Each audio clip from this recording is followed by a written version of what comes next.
আসসালামু আলাইকুম।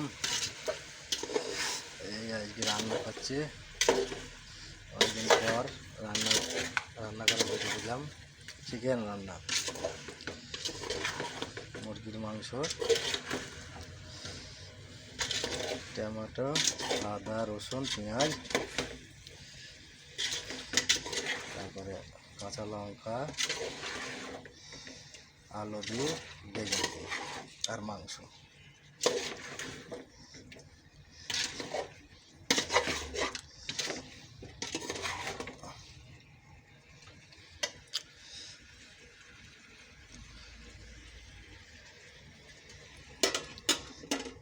একটু ঢেকে রাখে